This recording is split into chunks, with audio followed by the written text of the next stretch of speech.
This is how my kitchen looks like before the makeover. I start with adding some wallpaper into the wall. I found this really pretty self-adhesive wallpaper on Temu. I'll be using that next to the tiny window in my kitchen.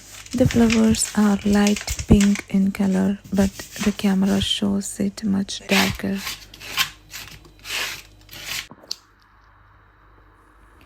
I'm using the wallpaper only on a small area of my wall. I made a curtain with a pink velvet fabric for the window. I added a white color net fabric on the front side of the curtain. Then I used tension rods to attach it to the window. I used a heart-shaped self-adhesive knob and a pink pearl string to tie back the curtain. I attached it like I get the maximum daylight in my kitchen. I wanted to paint my bin into pastel pink color, but when I ordered it, it was not the color I expected. So I custom made my color by adding up some bright pink color.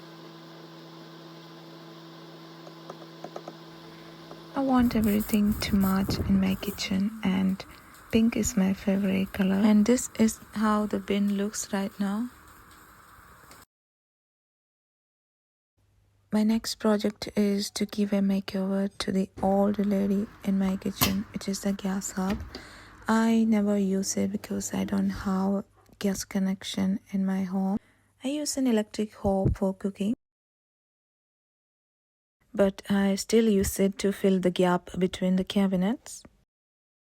I'm using pastel blue contact paper to cover just the front side of the hob. For the handles, I am using golden contact paper, and I spray painted the knobs with golden color. I left the top part as it is and just covered the front side only.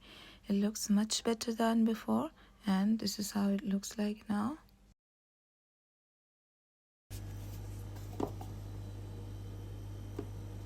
Then I covered the kitchen top with white contact paper and the rest of the part like this with pink paint.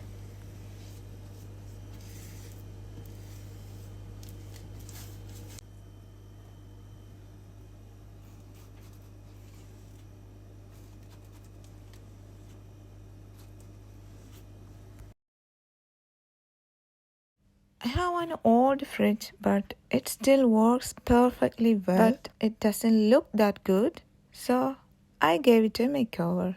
I'll be using contact paper in pastel pink color. I give it a good clean and finish the doors first.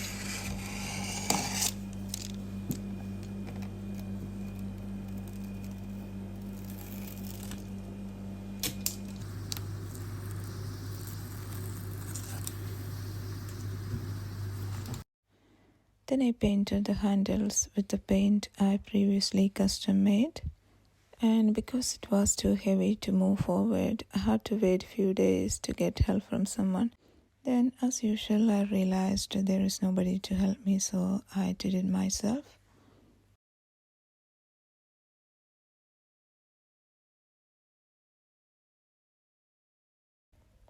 The finished product was much better than I expected. It was much easier and faster than painting the entire fridge and waiting for it to dry. My kitchen is always busy, so it was a totally successful project. That's all for today, and I'll be back with an interesting video next week. See you!